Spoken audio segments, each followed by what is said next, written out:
Hello बच्चों, स्वागत है आप सभी का। आज हम चैप्टर स्टार्ट करेंगे अपना ब्रांच अकाउंट्स। बहुत ही इजी और सिंपल चैप्टर है ये हमारा, ठीक है। और ये जो चैप्टर्स है 12th क्लास तक की अकाउंटिंग में आप लोगों ने इसके बारे में ना तो पढ़ा होगा और ना सुना होगा। अब ये चैप्टर आपका आगे CMA inter, BCom pass and honours, ये 3 कोर्स पे हमारा फोकस रहेगा।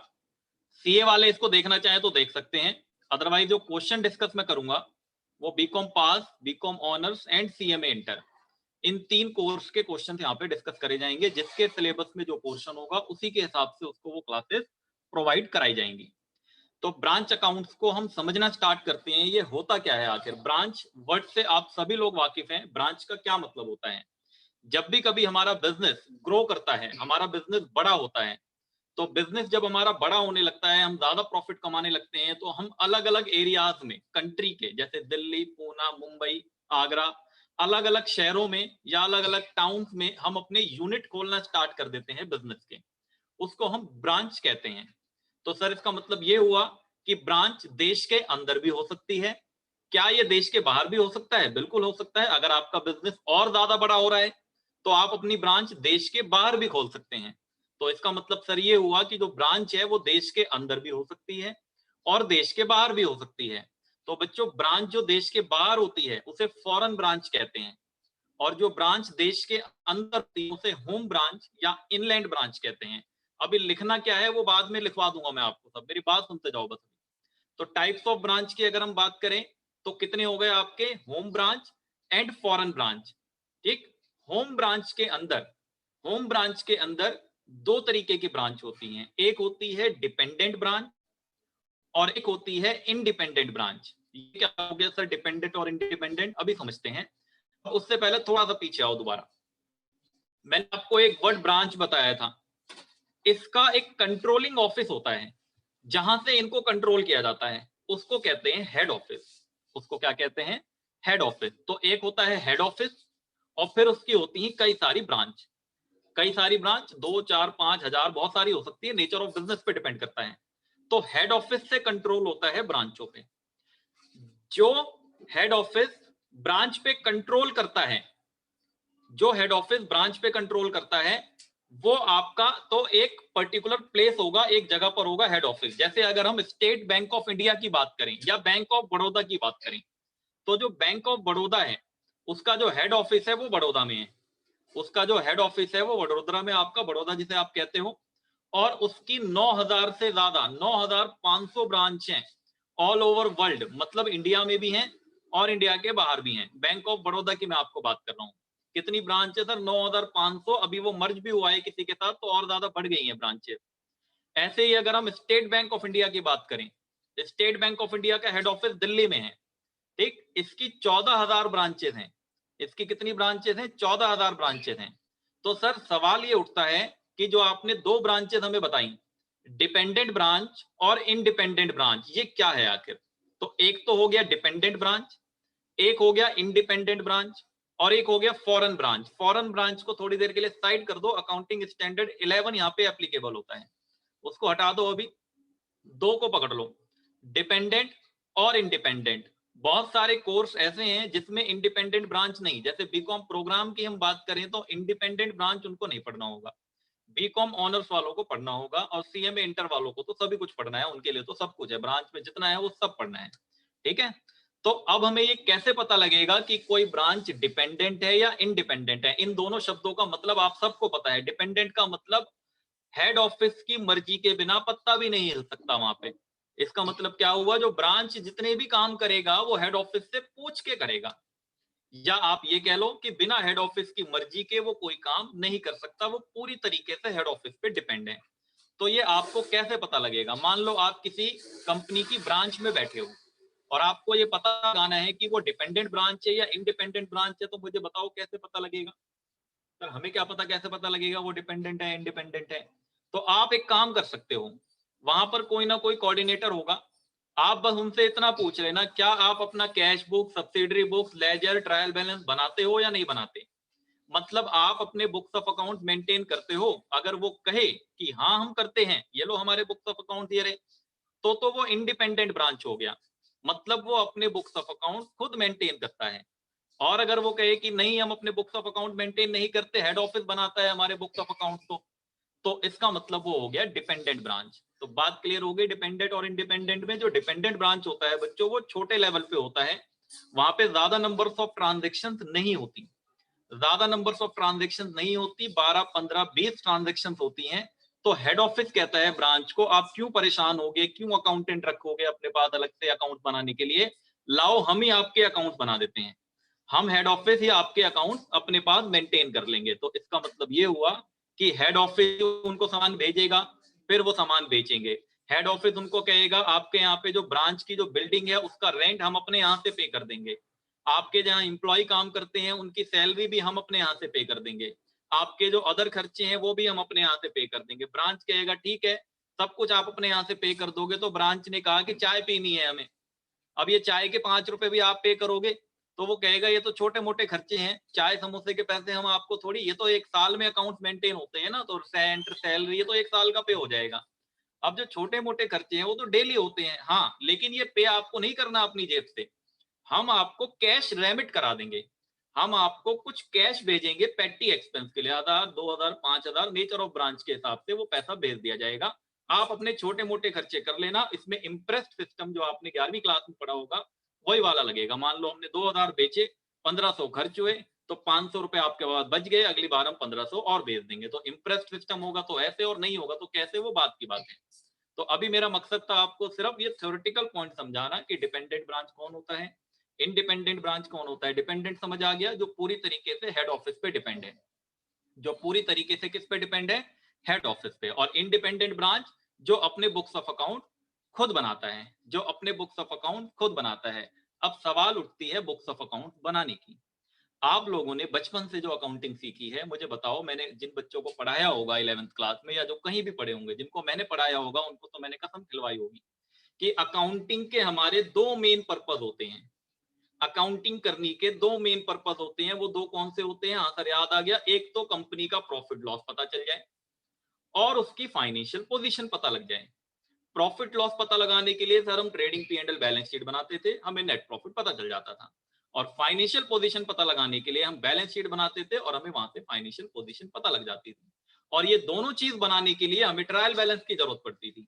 और ट्रायल बैलेंस बनता था लेजर से, और लेजर बनता था जर्नल और सब्सिडरी बुक से। तो सर इसका मतलब ये हुआ कि ये तो बड़ा लंबा प्रोसेस होता था। सबसे पहले जर्नल बनता था, फिर सब्सिडरी बुक्स बनाते थे हम, फिर सब्सिडरी बुक्स के बाद हम आते थे लेजर पे, लेजर से हम फिर ट्रायल बैलेंस, और ट्रायल बैलेंस से फिर हम बनाते थे फाइनल अकाउंट। अभी मुझे ये बताओ, ये इतने छोटे छोटे ब्रांच है बेचारे, इनकी 15-20 ट्रांजेक्शन हैं, ये इतना इतना मेहनत करेंगे? ये जर्नल बनाए, फिर सब्सिडरी बुक्स बनाए, फिर लेजर बनाए, फिर हेड ऑफिस कहेगा नहीं, इतना इतना काम कौन करेगा? ठीक है, छोटी 15-20 ट्रांजेक्शन थे, कौन सी लाखों हजारों ट्रांजेक्शन थे हमारी कि हम जर्नल बनाए तो हमारा बहुत लंबा चौड़ा जर्नल बनेगा, फिर हमारे कई सारे लेजर अकाउंट बनेंगे, फिर उन सारे लेजर अकाउंट से बहुत बड़ा ट्रायल बैलेंस बनेगा, और फिर हम बनाएंगे अपना प्रॉफिट लॉस पता लगाएंगे। नहीं, इतना हम नहीं कर सकते, इतना काम नहीं कर सकते।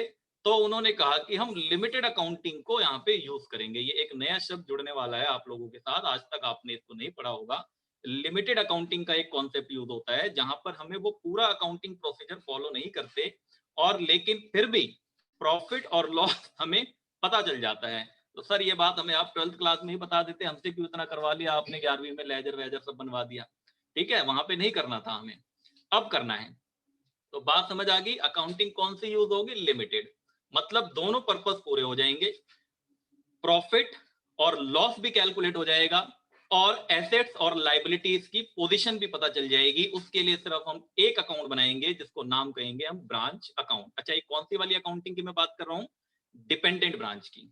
आज की क्लास में जो हम स्टार्ट करेंगे वो स्टार्ट करेंगे डिपेंडेंट ब्रांच। समझ आ गई मेरी बात? कुछ बातें मैं आपको लिखवा रहा हूं, उनको लिख लेना पहले। कुछ मेथड्स होते हैं, मेथड्स में बता देता हूं, फिर आप कॉपी कर लेना। डिपेंडेंट ब्रांच के अंदर अलग अलग मेथड्स हैं।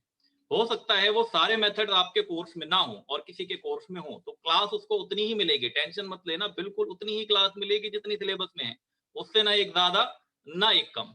ठीक, तो आपका एक मेथड होगा डायरेक्ट मेथड और डेटर्स मेथड, फिर एक होगा स्टॉक एंड डेटर मेथड, फिर एक होता है फाइनल अकाउंट मेथड। वैसे तो ये तीन ही होते हैं, एक और नाम है होलसेल ब्रांच मेथड। तो ये अलग अलग मेथड्स हैं, इनको हम शुरू करते हैं। थोड़ा सा चैप्टर बड़ा भी है, बड़ा मतलब बड़ा तो नहीं है, लेकिन हम इसको डिटेल में पढ़ेंगे तो टाइम तो चाहिए होगा। ऐसा तो नहीं है कि मैं आपको क्वेश्चंस की प्रैक्टिस करा दूं और क्वेश्चन कराने सिखा दूं। क्वेश्चन करने तो सबको आते हैं, आपको लॉजिक समझना पड़ेगा एक एक चीज के पीछे क्या है। तो स्टार्ट करें लिखना। ठीक है, वेट करो बस जस्ट।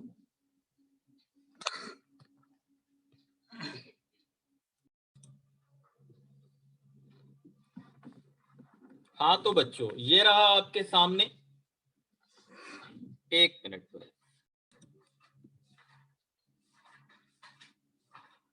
हाँ तो बच्चों, ये रहा आपके सामने ब्रांच अकाउंट। कुछ बातें लिखी हुई हैं, ये आपको कॉपी कर लेनी है। थोड़ा सा इसको जूम कर लेते हैं, ये लो हल्का सा जूम कर लेते हैं। यहाँ पे देखो, ये हेड ऑफिस है। मैंने अभी आपको सारी बातें समझा दी हैं। ये हेड ऑफिस है आपका। हेड ऑफिस के बाद आपके पास यहाँ पे लिखा हुआ है ब्रांच। आप इसको लिखना स्टार्ट कर दो, मैं बोल रहा हूँ जब तक आप लिखना स्टार्ट कर दो, फिर मैं वीडियो को पॉज कर दूंगा। हेड ऑफिस और ब्रांच। ब्रांच की अगर हम टाइप्स की बात करें तो मैंने आपको बताया था, एक होता है होम ब्रांच जिसको हम इनलैंड ब्रांच कहते हैं, और एक होता है फॉरेन ब्रांच। फॉरेन ब्रांच के लिए अकाउंटिंग स्टैंडर्ड 11 जो भी होगा वो हम डिस्कस करेंगे बाद में। होम ब्रांच की अगर हम बात करें तो dependent branch and independent branch. Independent branch भी अभी छोड़ दो थोड़ी देर के लिए, अभी हम डिपेंडेंट ब्रांच स्टार्ट करेंगे, उसके अकाउंटिंग प्रोसीजर्स की। ये लिख लिया आपने ऊपर, ठीक है। कॉपी को ऊपर कर दे रहा हूं मैं अपनी थोड़ा, ठीक। आप वीडियो को पॉज करके भी लिख सकते हैं, आपके पास ऑप्शन है, ये लो, ठीक है। क्योंकि ये रिकॉर्डेड क्लास जा रही है, जिनके पास लाइव क्लास है वो इनको लिखा हुआ मिल जाएगा। जो लाइव क्लास में होंगे उनको वो चीज लिखी हुई मिल जाएगी, वो टेंशन ना ले, जितना लिख पाए लिख लें, वरना मैं फटाफट आगे बढ़ रहा हूँ। Accounting procedures. अकाउंट्स में be kept by the following method. यहाँ पे आप ये अलग अलग मेथड्स इस्तेमाल कर सकते हैं। डेटर्स और direct method, stock and debtor method, final account method, wholesale branch method. ये सारे मेथड्स आप यहाँ पे यूज कर सकते हैं, और ये मेथड से आपका कुछ प्रॉफिट लॉस और फाइनेंशियल पोजीशन जो है वो आपको पता चल जाएगी। ठीक है सर, आगे बढ़ो। ये हमने लिख लिया वीडियो पॉज करके, आप आगे बढ़ जाओ। ये लो, आ जाओ आगे। हम फॉर्मेट डिस्कस करते हैं पहले। फॉर्मेट यहाँ पे डिस्कस करना जरूरी है। वैसे तो मैं फॉर्मेट बनवाता नहीं हूँ, बच्चों को पता है मेरी आदत नहीं है फॉर्मेट बनवाने की, मैं सीधा कराता हूँ क्वेश्चन। लेकिन यहाँ पे हम बनाएंगे, हमें समझना पड़ेगा इसको थोड़ा सा, इसके फॉर्मेट के बारे में। आप भी लिखना शुरू करें मेरे साथ साथ। कौन सा मेथड शुरू कर रहे हो सर? डेटर्स और डायरेक्ट मेथड। डेटर्स और डायरेक्ट मेथड। डेटर्स और डायरेक्ट मेथड, इसका नाम है डेटर्स और डायरेक्ट मेथड। आप मेथड का नाम लिखें, साथ साथ लिखते जाएंगे। डेटर्स और डायरेक्ट मेथड। यहाँ पर क्या होता है, एक ब्रांच अकाउंट हमें ओपन करना होता है in the books of head office. ये ब्रांच अकाउंट का परफॉर्मा। अभी जितनी चीजें लिखूंगा फॉर्मेट में, बस आपको उतनी ही लिखनी है। और भी चीजें आती हैं इसमें, वो बाद का डिस्कशन है हमारा, वो बाद की बात है, वो हम बाद में देखेंगे। अभी फिलहाल हमारे दो पर्पस थे, वो आप याद रखना, जो बचपन से मैं आपको बताता आ रहा हूँ। बचपन का मतलब 11वीं क्लास, क्योंकि 11वीं क्लास ही हमारे अकाउंट्स का बचपन होता है, वहीं से हम अपनी अकाउंट पढ़ना शुरू करते हैं। उससे पहले तो हमने कभी अकाउंट्स के बारे में सुना भी नहीं होता, ठीक है। तो 11th क्लास से आप लोगों ने कसम खा रखी है कि हमारी अकाउंटिंग के दो पर्पस हैं।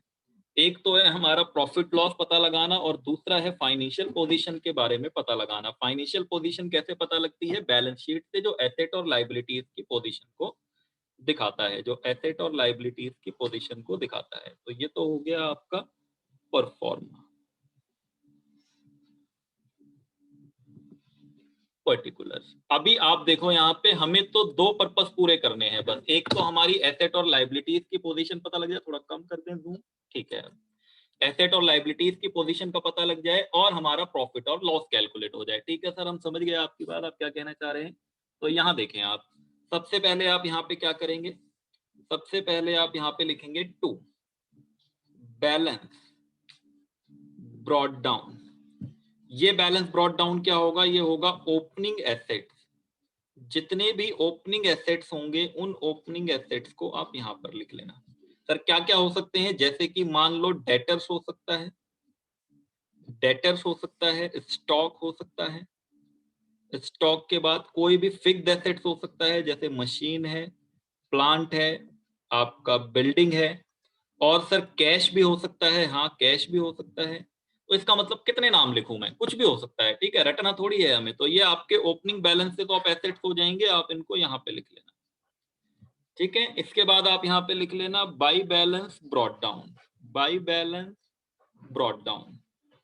By balance brought down, by balance brought down में, बाई बैलेंस ब्रॉट डाउन में आप यहाँ पे क्या लिख देंगे, यहाँ लिख देंगे आप ओपनिंग लाइबिलिटी, ओपनिंग लाइबिलिटी। जो भी आपके ओपनिंग बैलेंसेस ऑफ लाइबिलिटीज होंगे उनको आप यहाँ पर लिख देंगे। कुछ भी हो सकता है, वो क्रेडिटर्स हो सकता है, बिल्स पेबल हो सकता है, जो भी हो। इसके बाद आप नीचे आ जाना। अभी देखो यहाँ पे थोड़ा सा और आगे बढ़ा, आप यहाँ पे नीचे आ जाएंगे। देखो ये पूरा दिख रहा है आपको पेज, ठीक है। यहाँ पे कुछ जगह छोड़ देना। अभी आप यहाँ पे नीचे कॉर्नर पे आ जाना, by balance, by balance carried down. यहाँ पर आप लिख देना by balance carried down. By balance carried down में आपके क्लोजिंग एसेट्स, जितनी भी एसेट्स की क्लोजिंग वैल्यूज हैं वो सारी वैल्यूज आप यहाँ पर लिख देना क्लोजिंग एसेट। जैसे कि सर डेटर हो सकता है, डेटर, स्टॉक हो सकता है, हाँ स्टॉक भी हो सकता है, फिक्स्ड एसेट्स हो सकता है, बिल्कुल फिक्स्ड एसेट्स भी हो सकता है, fixed asset and cash, cash भी हो सकता है, ठीक है। तो ये आपके आ गए क्लोजिंग के अमाउंट। क्लियर, ठीक है सर।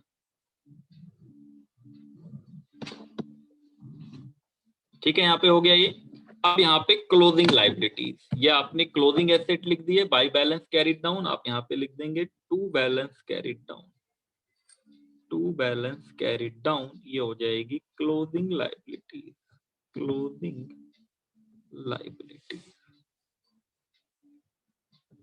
Closing liability. अब देखो आपका एक पर्पस तो पूरा हो गया, पूरा दिखाई दे रहा है आपको ऊपर से नीचे तक। एक पर्पस आपका पूरा हो गया, balance BD opening asset, balance CD closing asset, balance BD opening liabilities and balance CD closing liabilities. तो आपका एक पर्पस तो पूरा हो गया।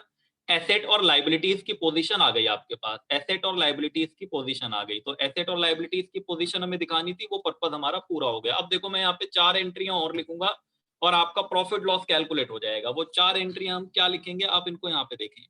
हेड ऑफिस ने कुछ गुड्स खरीदा होगा और हेड ऑफिस ने वो गुड्स खरीद के ब्रांच के पास भेज दिया होगा बेचने के लिए, तो उसको हम यहाँ पे कहते हैं to goods sent to branch या goods supplied to branch, goods sent to branch. इसको क्या कहते हैं सर, इसको कहते हैं to goods sent to branch. ठीक है यहाँ पे। अच्छा, हेड ऑफिस ने ब्रांच को गुड्स भेजा है, हो सकता है कि कुछ गुड्स ब्रांच ने रिटर्न कर दिया हो, तो आप उसे या तो यहीं से डिडक्ट कर लेना या आप उसे यहां भी लिख सकते हैं। मैं हो सकता है यहां पे लिखूंगा। क्या मैं यहाँ पे बाई रिटर्न लिख दूं? नहीं, देखो मैं अभी आके समझाऊंगा लॉजिक क्यों नहीं। मैं यहाँ लिखूंगा by goods sent to branch, मैं यहाँ लिखूंगा by goods sent to branch और ब्रैकेट में लिख दूंगा रिटर्न, रिटर्न ब्रांच ने जो गुड्स रिटर्न करा वो। ऐसा क्यों सर? क्योंकि मेरा यहाँ पे एक ही अकाउंट ओपन हुआ है अभी, goods sent to branch account. हमें लिमिटेड अकाउंटिंग करनी है बच्चों। मैं अभी इसका जब आपको प्रैक्टिकल क्वेश्चन कराऊंगा तब समझाऊंगा डिटेल में कैसे होता है वो लिमिटेड अकाउंटिंग। तो ये तो हो गया गुड्स सेंट टू ब्रांच की बात। अब हेड ऑफिस ने अपने यहाँ से कुछ खर्चे पे करे होंगे, तो हेड ऑफिस ने अपने यहाँ से कुछ खर्चे पे करे होंगे तो वो यहाँ पे पेमेंट कर देंगे to bank account, to bank account. ये expense paid by head office, ये आप यहां लिख लेना expense, expense paid, paid by head office. कोई भी खर्चा हो सकता है वो, जैसे सैलरी है, रेंट है, आपका कोई अदर एक्सपेंस है, जो भी खर्चा हेड ऑफिस ने पे करा होगा वो आप यहाँ पे लिख देंगे। हाँ सर समझ आ गया हमें। Expense paid by head office हमने यहाँ लिख दिया। अब ब्रांच जो है वो डिपेंडेंट है, उसको डेली बेसिस पे रेमिटेंस पहुंचाना है हेड ऑफिस के पास। मतलब जो भी पैसा आएगा वो हेड ऑफिस को दे देना है। तो यहाँ पे क्या होगा, जो भी पैसा आएगा वो हेड ऑफिस को दे देना है। तो ये होगा बाई बैंक, बाई बैंक ये होगा रेमिटेंसेस। आप यहाँ ध्यान से लिखना, रेमिटेंस मतलब जो भी पैसा। रेमिटेंस क्या हो सकता है सर? ये दो तरीके के हो सकते हैं। अगर हमने सामान कैश में बेचा, अगर हमने गुड्स को कैश में बेचा तो ये होगा कैश सेल। अगर हमने गुड्स को कैश में बेचा तो ये होगा कैश सेल। अगर हमने गुड्स को उधार पे बेचा तो उधार पे बेचने पे जितना पैसा डेटर से मिल गया, received from debtor, received from debtor, जितना पैसा डेटर से मिल गया वो पैसा, मतलब जो कैश के फॉर्म में पैसा हमारे पास है वो हम हेड ऑफिस को रेमिट कर देंगे। ये पैसा हेड ऑफिस को पहुंचा देंगे हम। ठीक है, इतना काम जब आप कर लोगे, देखो मैंने आपको पहले ही कहा था 4-5 एंट्री और लिखूंगा, एक एंट्री ये, एक एंट्री ये, एक ये और एक ये, बस। अब आपका ये प्रॉफिट लॉस वाला पर्पस भी पूरा हो गया। अब आपका ये प्रॉफिट लॉस वाला पर्पस भी पूरा हो गया। अब आप क्या कर लेना, यहाँ पे टोटल कर लेना। आप यहाँ पे टोटल कर लें। अगर किसी बच्चे ने ना लिखा हो तो ये लो, एक बार मैं दिखा देता हूँ आपको। यहाँ से आप वीडियो को पॉज कर लें, ठीक है। लाइव वाले बच्चे साथ साथ लिखते जाएंगे और जो रिकॉर्डेड में होंगे वो वीडियो को पॉज कर लें और इसको कॉपी कर लें, ठीक है। हाँ, ये लो, मैं थोड़ा ऊपर कर देता हूँ और ये लो, आप स्क्रीनशॉट भी ले सकते हैं लाइव क्लास वाले, या उनको लिखा हुआ भी मैं भेज दूंगा, आप टेंशन ना लें। ये हो गया आपका, ठीक है। टाइम हमारा बच जाए इस वजह से मैं कह रहा हूँ, आप ये टोटलिंग आप यहाँ कर देंगे। अब अगर आपका क्रेडिट साइड का टोटल ज्यादा है और डेबिट साइड का टोटल कम है तो ये प्रॉफिट होता है। इस प्रॉफिट को लिखने का ना यहाँ तरीका होता है, वैसे आप प्रॉफिट भी लिख सकते हो, लेकिन यहाँ पे इसको जनरल P&L अकाउंट लिखा जाता है, general profit and loss account. ये हो गया आपका प्रॉफिट, ये हो गया आपका प्रॉफिट बैलेंसिंग फिगर, प्रॉफिट हो गया बैलेंसिंग फिगर, ये प्रॉफिट आ गया। अगर ये वाली साइड ज्यादा आ जाए, तो डेबिट साइड ज्यादा आ जाए, तो यहाँ पर to general profit and loss account, to general profit and loss account, to general profit and loss account, ये आ गया आपका लॉस। ये भी हो गया बैलेंसिंग फिगर, ठीक है। ये आपका प्रॉफिट लॉस आ गया। अभी काम की बात करेंगे इसके बाद, इतना लिख लो पहले आप। हाँ सर, ये हमने लिख लिया है। अब बहुत ध्यान से समझना, मैं एक नया पेज ले रहा हूँ, उसमें जो भी लिखूंगा वो आपको लिखना नहीं है। आपका तो बस यही एक फॉर्मेट है। देखो स्टार्टिंग से देख लो दोबारा। ब्रांच अकाउंट में opening asset, opening liability, goods send to branch, head office ने जो भी खर्चे पे करे वो। फिर अगर कुछ ब्रांच ने गुड्स वापस कर दिया तो वो यहाँ या यहाँ से माइनस भी कर सकते हैं हम, यहाँ से सॉरी, या यहाँ पे अलग से दिखा सकते हैं। और जो भी पैसा ब्रांच के पास है सामान को बेच के या उधार पे बेचा है, तो डेटर से जो मिला हुआ है वो पूरा पैसा हेड ऑफिस को रेमिट कर देगा। यहाँ पे क्लोजिंग के एसेट, यहाँ पे क्लोजिंग की लायबिलिटी, बचा हुआ अमाउंट प्रॉफिट लॉस। क्या सर ये पर्पस पूरा हो गया हमारा, जो हम बचपन में करते थे 11th क्लास में, trading profit and balance sheet वाला पर्पस पूरा? देखो हम उसको समझते हैं लॉजिकली। आप याद करो ट्रेडिंग P&L बैलेंस शीट कैसे बनाते थे, मैं यहाँ समझाता हूँ। आप ट्रेडिंग एक में ही बना लेते हैं। मान लो आप trading profit and loss account किस तरीके से बनाते हैं, ट्रेडिंग प्रॉफिट एंड लॉस, आप यहाँ पे ट्रेडिंग प्रॉफिट एंड लॉस बनाते थे बच्चों। आपको ये देखो ऐसे बनाते थे हम। सर इसमें हम क्या क्या लिखते थे, इसमें हम क्या क्या लिखते थे, इसमें हम लिखते थे ओपनिंग स्टॉक, ओपनिंग स्टॉक के बाद हम यहाँ लिखते थे परचेज, परचेज के बाद हम यहाँ पे लिखते थे सेल, और सेल में हम या तो कैश सेल होता था, कैश में बेचा होगा, या क्रेडिट सेल होता था, क्रेडिट में बेचा होगा। इसको आपको कॉपी नहीं करना है।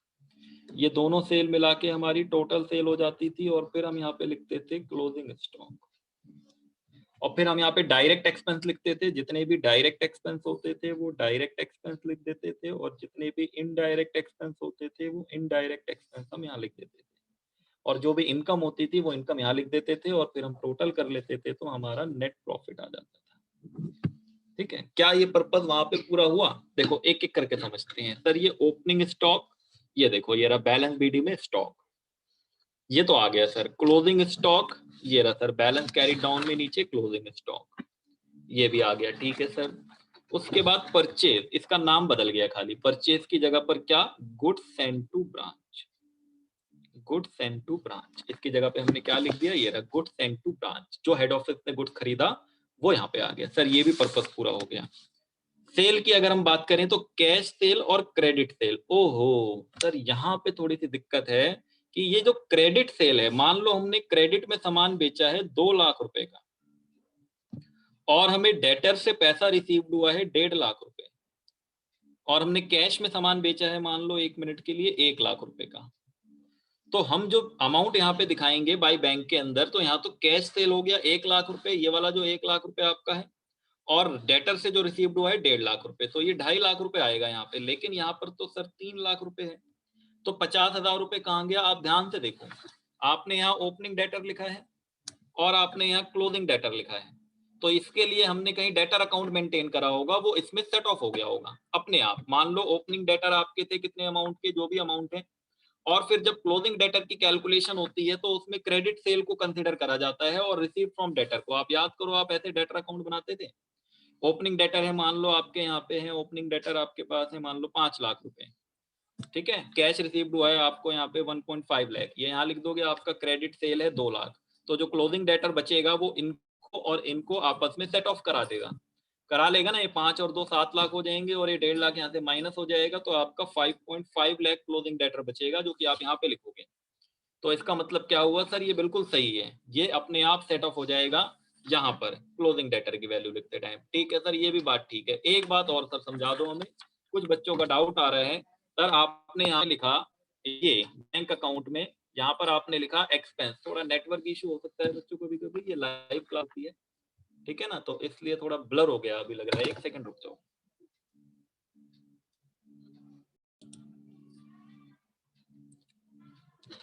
हाँ तो करते हैं कंटिन्यू। मैं आपको ये बता रहा था कि सर आपने ये तो बता दिया, कुछ बच्चों के डाउट्स आ रहे हैं कि सर ये टू बैंक है, expense paid by head office, तो ये तो सर हेड ऑफिस ने जो खर्चा पे करा होगा ये तो कैश एक्सपेंस है।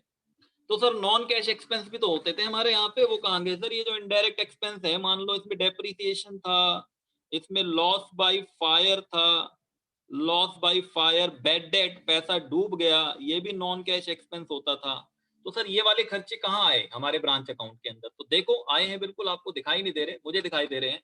जो बैड डेट है बच्चों, वो तो डेटर अकाउंट में ही सेट ऑफ हो गया। ये डेटर अकाउंट मैंने बनाया था, यहाँ पे बैड डेट इधर लिख देते हैं। तो जो बैड डेट है वो तो इसी में एडजस्ट हो जाएगा, तो डेटर वाली एंट्रियां जो होंगी वो उसमें एडजस्ट हो जाएंगी। ये हम क्वेश्चन में डिस्कस करेंगे बाद में। अच्छा सर ये कहाँ गया डेप्रिसिएशन? तो ये देखो, आपने मान लो यहाँ पे फिक्स्ड एसेट्स की वैल्यू लिखी थी 2 लाख रुपए, और फिर आपने यहाँ पे लिखी फिक्स्ड एसेट्स की वैल्यू 1,80,000 रुपए, तो 20,000 रुपए क्या हो गई सर? डेप्रिशिएट हो गई। अगर वैल्यू बढ़ गई तो मतलब एसेट खरीदा, वैल्यू घट गई तो मतलब बेचा या डेप्रिशिएट हो गई। तो ये भी कवर हो गया। सर एक और बता दो बस, फिर क्वेश्चन करा दो, बहुत हो गया। Loss by fire, loss by fire sir कहाँ गया? आग लग गई थी, गुड्स लॉस्ट हो गया था, तो ये देखो स्टॉक में आया वो, ये रहा स्टॉक आपका यहाँ पे डेबिट में, और ये रहा आपका स्टॉक यहाँ पे क्रेडिट में। तो स्टॉक की वैल्यू आपने जब क्लोजिंग में लिखी होगी तो कुछ कम वैल्यू लिखी होगी, तो वो लॉस बाय फायर को इसमें एडजस्ट करा देगा। तो ये बिल्कुल सेम चीज है बच्चों, ये बिल्कुल सेम चीज है। अगर मैं इसी चीज को जो मैंने यहाँ पे आपको बताई, अगर मैं इनके नाम बदल दूं, ये परचेज की जगह मैं लिख दूं गुड्स सेंट टू ब्रांच, ठीक, और ये जो खर्चे मैंने लिखे हैं इनकी जगह पे मैं यहाँ पे बैंक अकाउंट की एंट्री कर दूं, expense paid by head office, और ये जो सेल की एंट्री है यहाँ भी मैं बाय ब्रांच लिख दूं, तो ये आपका फाइनल अकाउंट मेथड हो जाएगा, जो एक मैंने आपको अलग से मेथड बताया था अभी। मैं इसको बाद में डिस्कस करूंगा फाइनल अकाउंट मेथड, लेकिन ये यही होता है, इसी से बनता है, इसी फॉर्मेट से वो बन जाता है फाइनल अकाउंट मेथड। तो फॉर्मेट का कॉन्सेप्ट क्लियर है, सारी चीजें इसमें कवर हो गई। क्वेश्चन करते हैं, क्वेश्चन करते हैं अब।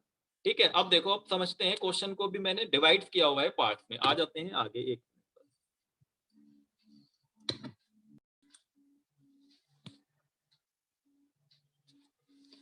हाँ तो बच्चों ये हमारा हो गया कॉन्सेप्ट फॉर्मेट का। अभी हमने फॉर्मेट डिस्कस करा है डिटेल में, मैंने आपको समझा दी है सारी बातें। जो चीज आप पहले करते थे वही काम अभी हो रहा है, बस अकाउंटिंग करने का तरीका बदल गया है। वहां पे सारी चीजें करनी पड़ती थी, journal, subsidiary books, ledger, trial balance, और फिर trading P and L and balance sheet. तो हमारा मेन मकसद है प्रॉफिट लॉस और बैलेंस शीट की फाइनेंशियल पोजीशन को जानना, जो कि हमारे एक अकाउंट के अंदर पूरा हो गया। मैंने आपको प्रूफ करके भी दिखा दिया अभी सारी चीजें कवर। अगर फिर भी किसी को कोई डाउट रह गया हो, कोई आपको एक ऐसा आइटम दिखाई दे रहा हो अपने ट्रेडिंग पी एंड एल में जो आपने पढ़ा था, जो यहाँ पे कवर ना हुआ हो, तो मुझे बता देना, मैं उसको पर्सनली बता दूंगा। अभी आप यहाँ पे देखिए, मैंने आपके क्वेश्चंस को 3 कैटेगरी में डिवाइड कर दिया है। तीसरी वाली कैटेगरी एग्जाम में आती है, तो सर सीधा तीसरा करा दो हमें, नहीं ऐसे नहीं होगा, हम धीरे धीरे बढ़ेंगे आगे। देखो 3 सिचुएशन हो सकती है। मान लो हेड ऑफिस ने ब्रांच को गुड्स भेजा कॉस्ट प्राइस पे, भेजने का भी तरीका होता है। हेड ऑफिस ने भेजा गुड्स कॉस्ट प्राइस पे, मतलब जितनी वैल्यू थी उतनी वैल्यू पे ही सेंड कर दिया। और जो ब्रांच वो गुड्स को बेचेगा मार्केट में, वो बेचेगा ओनली फॉर कैश, उधार में नहीं बेचेगा। तो एक तो कैटेगरी हो गई ये, branch to whom goods are sent, ठीक है, on cost price and which sale only for cash. तो एक कैटेगरी तो हो गई कि कॉस्ट प्राइस पे भेजा और कैश में बेचा। दूसरी कैटेगरी हम इसी को थोड़ा एक्सटेंड कर दें कि कॉस्ट प्राइस पे भेजा और ब्रांच ने कैश और क्रेडिट दोनों में बेचा, कैश में भी बेचा और उधार पे भी बेचा। और तीसरी कैटेगरी होती है कॉस्ट प्राइस की जगह इनवॉइस प्राइस पे भेजा जाता है, मतलब प्रॉफिट मार्जिन हेड ऑफिस में ही ऐड कर लिया जाता है। गुड्स है 100 रुपए का, उसने 20 रुपए का प्रॉफिट उसमें ऐड करके 120 रुपए की वैल्यू पे सेंड करा ब्रांच को। तो अगर इनवॉइस प्राइस पे बेचा गया है और फिर वो बेचे उसको कैश क्रेडिट दोनों पे, तो इनवॉइस प्राइस वाला बच्चों पेपर में आता है, लेकिन मैं आपको वहां पे बढ़ूंगा, आप टेंशन मत लो, आप बिल्कुल बेसिक जीरो टू हीरो समझ लो बस। जीरो टू हीरो वाला कॉन्सेप्ट हमें समझना है, हमें रेक्टिफिकेशन बिल्कुल नहीं करनी है। तो करना शुरू करते हैं क्वेश्चन हम अपने पहली कैटेगरी का। एक क्वेश्चन आज डिस्कस करेंगे, एक क्वेश्चन आपके लिए होमवर्क रहेगा, थोड़ा सा वेट करना पड़ेगा बस। क्वेश्चन हाँ तो बच्चों ये आ गया नोट्स आपके सामने और हम डिस्कस करते हैं इसका पहला क्वेश्चन, डेटर्स और डायरेक्ट मेथड। ये ब्रांच अकाउंट है आपका, ये डेटर्स और डायरेक्ट मेथड, ठीक है। एक मिनट रुकना,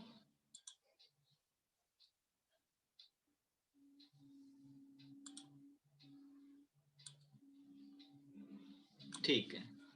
तो ये डेटर्स और डायरेक्ट मेथड आपके सामने है। डेटर्स और डायरेक्ट मेथड, इसका पहला क्वेश्चन हम डिस्कस करेंगे। क्वेश्चन पूरा दिख रहा है स्क्रीन पे, अगर थोड़ा बहुत कट रहा हो तो मुझे कोई बच्चा मैसेज करके या माइक ऑन करके बोल सकता है। हाँ सर दिख रहा है पूरा क्वेश्चन, हमें कुछ नहीं कट रहा है, मैंने थोड़ा सा जूम कर दिया है। आप देखें यहाँ पे जूम की फैसिलिटी आपके पास भी जो लाइव में है उनके पास अवेलेबल रहती है, तो वो वहां से भी जूम कर सकते हैं, रिकॉर्डेड में वो फैसिलिटी अवेलेबल नहीं रहती। तो यहाँ देखिए नर्मदा लिमिटेड है द ब्रांच, यहाँ पे कह रहे हैं कि नर्मदा लिमिटेड का एक ब्रांच है, इसको अंडरलाइन कर लें।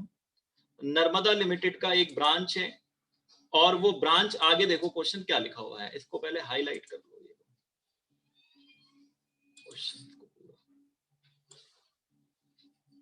ये क्वेश्चन हमारा है, इसको डिस्कस करना है। पहले क्वेश्चन अच्छे से पढ़ लेते हैं हम, फिर उसके बाद आप लोग ये पीडीएफ डाउनलोड कर सकते हैं, जो यूट्यूब पे देख रहे होंगे उनको डिस्क्रिप्शन में मिल जाएगा पीडीएफ, बाकी जो बच्चे पढ़ते हैं हमसे उनको तो हम देते ही है note.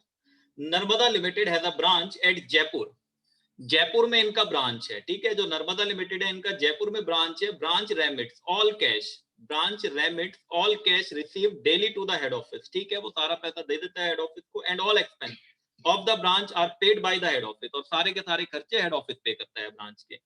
From the following particulars as on 31 दिसंबर 2010 प्रिपेयर जर्नल एंट्री, हम बाद में करेंगे जर्नल एंट्री, छोड़ो मैं अभी जर्नल एंट्री नहीं कराऊंगा। एंड ब्रांच अकाउंट, हम अकाउंट बनाएंगे, जर्नल एंट्री में आपको समझा दूंगा, आप खुद भी कर लोगे।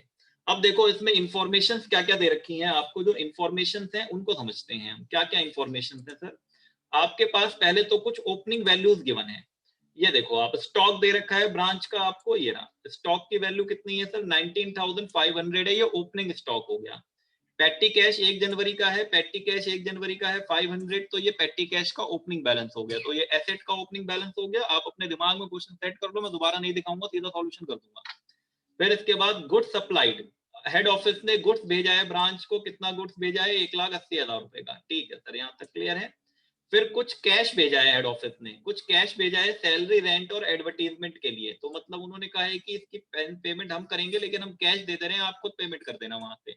तो ये सैलरी रेंट और एडवर्टीजमेंट, और एक कैश और भेजा है इन्होंने, एक कैश और भेजा है पेटी एक्सपेंस के लिए। उन्होंने कहा जो छोटे मोटे खर्चे हैं चाय पानी वगैरह स्टेशनरी वगैरह का, उसके लिए भी आप 1,000 रुपए ले लो हमसे, तो पेटी एक्सपेंस के लिए भी 1,000 रुपए भेज दिए इन्होंने, ठीक है सर, पेटी एक्सपेंस के लिए 1,000 रुपए भेजे हैं इन्होंने।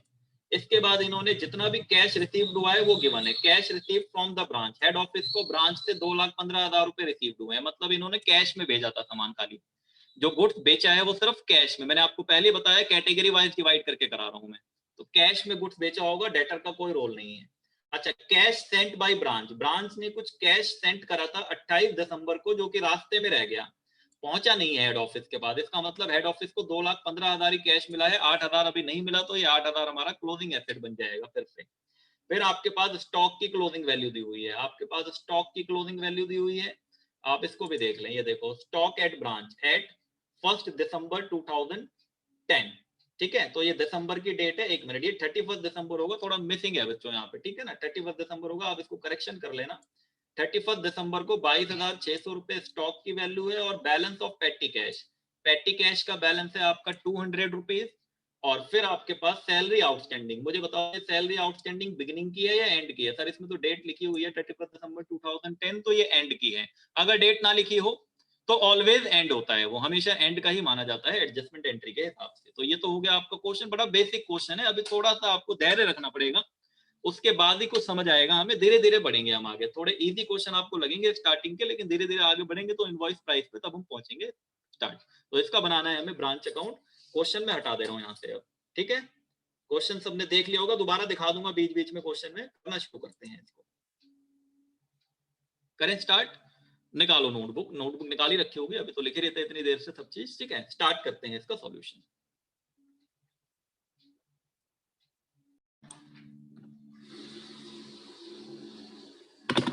चलो, क्वेश्चन नंबर 1 है हमारे नोट्स का।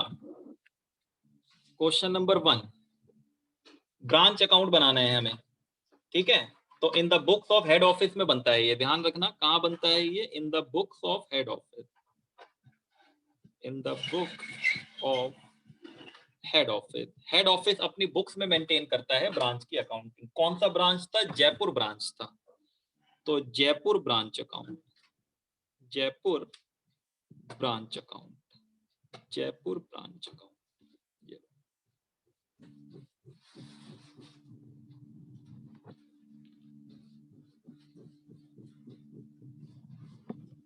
ये आपका जयपुर ब्रांच अकाउंट, ये हो गया, ये लो पर।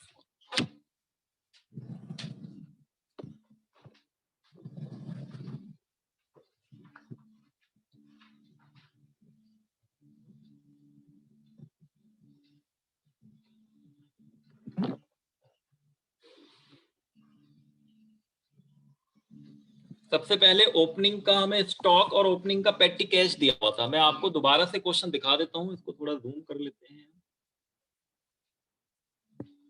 मैं आपको फिर से क्वेश्चन दिखा देता हूं, देखो एक बार, ये देखो आप, ये आपके पास स्टॉक है आपका 1 जनवरी को आपका 19,500 और पेटी कैश है आपका 500 रुपए, और क्लोजिंग का स्टॉक है आपका 22,600 और पेटी कैश है आपका 200 रुपए। तो पहले हम इन एंट्रीज को लिख लेते हैं, ठीक है। आ जाओ, ये लो ओपनिंग की वैल्यू तो सर यहाँ पे लिखते हैं हम बैलेंस ब्रॉट डाउन के नाम से, to balance brought down. Opening asset, opening assets में स्टॉक है, ओपनिंग स्टॉक है 19,500, आप अंदर वाले कॉलम में लिख सकते हैं, कोई प्रॉब्लम नहीं है किसी तरह की। इसके बाद पेटी कैश, पेटी कैश आपने यहाँ पे लिख दिया, पेटी कैश की ओपनिंग वैल्यू है 500, ठीक है। इसके बाद मान लो हम नीचे की तरफ आ जाते हैं, थोड़ा सा हम क्लोजिंग वैल्यू लिख लेते हैं पहले। ये मान लो ज्यादा बड़ा नहीं बनेगा ये, फिर भी मैंने थोड़ा सा बड़ा बना दिया है। मान लो ये balance carried down, balance carried down में क्लोजिंग एसेट की वैल्यू लिख लेते हैं। स्टॉक की क्लोजिंग वैल्यू, स्टॉक की क्लोजिंग वैल्यू है 22,600, क्वेश्चन में गिवन है ये 22,600। फिर इसके बाद कैश, पेटी कैश है, ध्यान रखना मैंने पेटी नहीं लिखा, पेटी कैश का बैलेंस है 200, और कुछ कैश भेजा था जो रास्ते में रह गया है, वो भी एसेट्स हो जाएगा, कैश इन ट्रांजिट। कुछ कैश ब्रांच ने हेड ऑफिस को भेजा है लेकिन वो पहुंचा नहीं है, वो पहुंचा नहीं है, वो 8,000 रुपए का है, तो नहीं पहुंचा है तो उनको मिला भी नहीं होगा, इसका मतलब 8,000 रुपए ये हो गया। इसके बाद आपको लास्ट में एक आउटस्टैंडिंग सैलरी लिखी हुई थी क्वेश्चन में, तो ये हो जाएगा to balance carried down closing liability. इसमें क्या है? आउटस्टैंडिंग सैलरी, आउटस्टैंडिंग सैलरी कितना अमाउंट था इस आउटस्टैंडिंग सैलरी का? 2,000 रुपए। ये देखो मैंने जितनी एंट्रियां ट्रांसफर करी हैं पहले उतनी देख लो आप, जितनी एंट्रियां मैंने ट्रांसफर कर दी हैं उतना क्वेश्चन देख लो आप। ये रहा क्वेश्चन आपका, एक तो हमने ये लिख दिया आपका, एक मिनट रुकना, अरे यार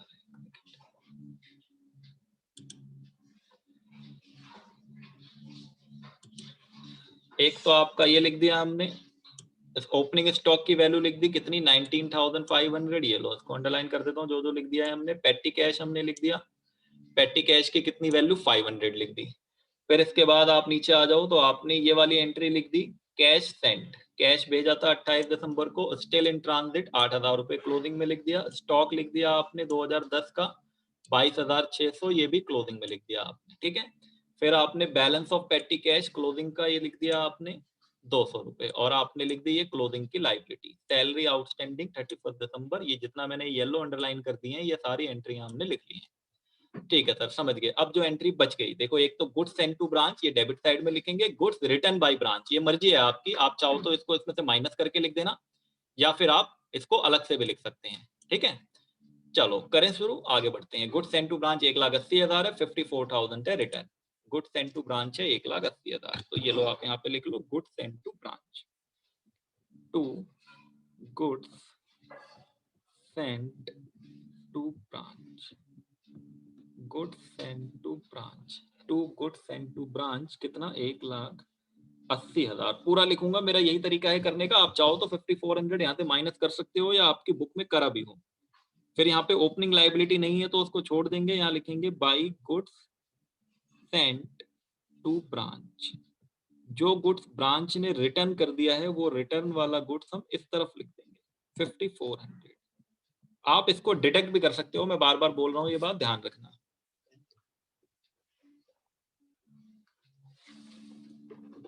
ठीक है बच्चों, आप इसको डिडक्ट भी कर सकते हो, मैं आपको बार बार कह रहा हूँ। ये इतना कर दिया आपने, इसके बाद बस एक एंट्री और बची है खाली हमारी, एक एंट्री और बची है। क्वेश्चन देख लो आप।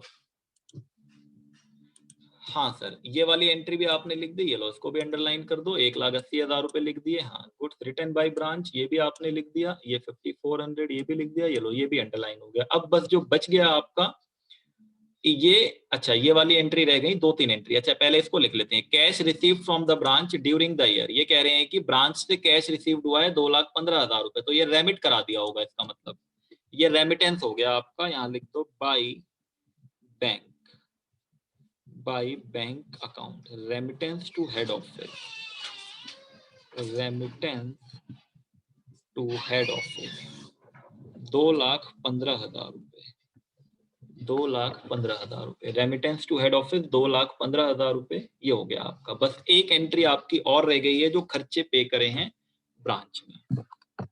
एक मिनट,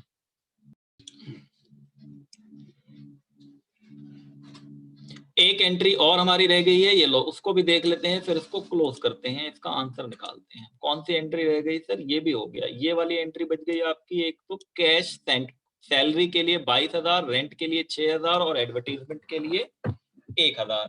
ठीक है, ये आपके खर्चे हैं आपके। और फिर पेटी एक्सपेंस के लिए भी 1,000 रुपए भेजे हैं इन्होंने, पेटी एक्सपेंस के लिए। तो ये बस एंट्री बची है। देखो अब यहाँ पे बहुत ध्यान से समझना बच्चों, अकाउंटिंग एक ऐसी चीज है जो आपका आंसर तो निकाल देती है, लेकिन आपका एग्जामिनर उसको काट देगा, वो कहेगा नहीं ये गलत है। वो कैसे होता है, देखो हमने क्या पे करा है, सैलरी पे करा है, रेंट पे करा है और हमने एक्सपेंस पे करे हैं।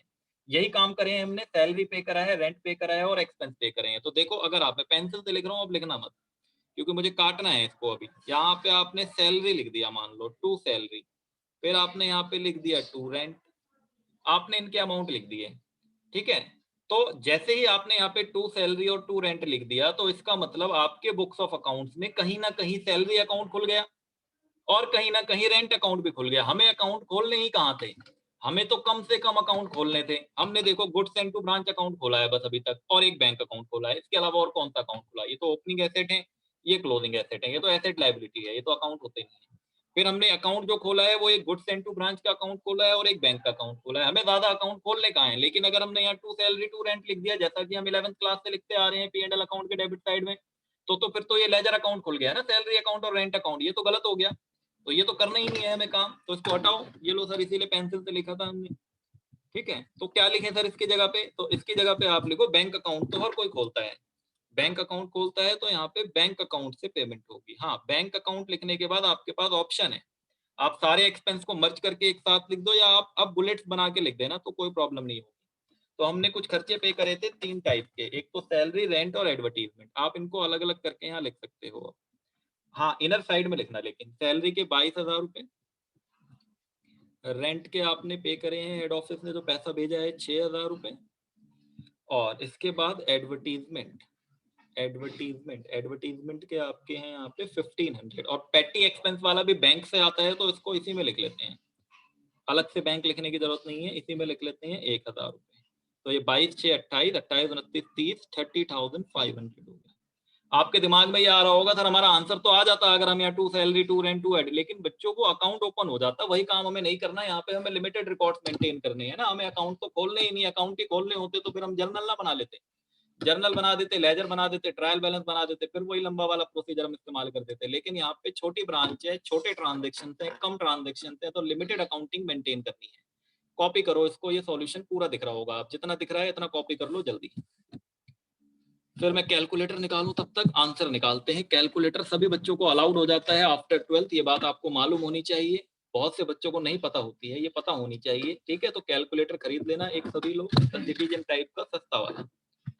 यहाँ देखो टोटलिंग करते हैं, 5400 प्लस 2,15,000, क्रेडिट साइड में 5400 प्लस 2,15,000, फिर प्लस 22,600 प्लस 200 प्लस 8,000, ये क्रेडिट साइड का टोटल जो आपको दिख रहा था यहाँ पे अमाउंट, ये हो गया आपका क्रेडिट साइड का टोटल। कितना आया टोटल? 2,51,200, ये यहाँ पे आ गया 2,51,200। अब आपको डेबिट वाले अमाउंट माइनस कर लेने हैं सारे। तो देखो 2,51,200 में से माइनस 19,500 माइनस 500 माइनस 1,80,000, 30,500 और माइनस 2,000। Answer is 18,700। ये रहा आंसर 18,700, यही आंसर है। इसको सर कैसे लिखे हम आंसर को यहाँ पे? तो इसको आंसर को आप यहाँ पे लिख दो general profit and loss account. आप यहाँ लिख दो to general profit and loss account. ये हो गया आपका profit, general profit and loss account 18,700। Sir इतना आसान आएगा क्या? नहीं बच्चों, थोड़ा सा मैंने अभी आपको बताया था ना कि इनवॉइस प्राइस का तो धीरे धीरे बढ़ेंगे, यही तरीका भी है पढ़ने का ना, एकदम से आगे बढ़ जाने वाला तरीका खराब होता है, यही 0 to 0 वाला तरीका सही है। अभी तो बिल्कुल बेसिक क्वेश्चन करा है, ठीक है। यहाँ पे तो सेकंड कैटेगरी तो वैसे मैं सोच रहा था अभी आपको करा दूं, आंसर देख लो पहले इसका सही आ रहा है या नहीं आ रहा है सर, बस आपने ऐसे ही निकाल दिया आंसर। तो ये रहा आपके पास क्वेश्चन, ये रहा आंसर, ब्रांच प्रॉफिट 18,700 दिख गया आपको, येलो कलर से अंडरलाइन कर दिया। सेकंड क्वेश्चन आप लोगों के लिए है होमवर्क। सेकंड क्वेश्चन में क्या है सर आप एक बार बता दो। तो ये होमवर्क है, 1 मिनट रुको।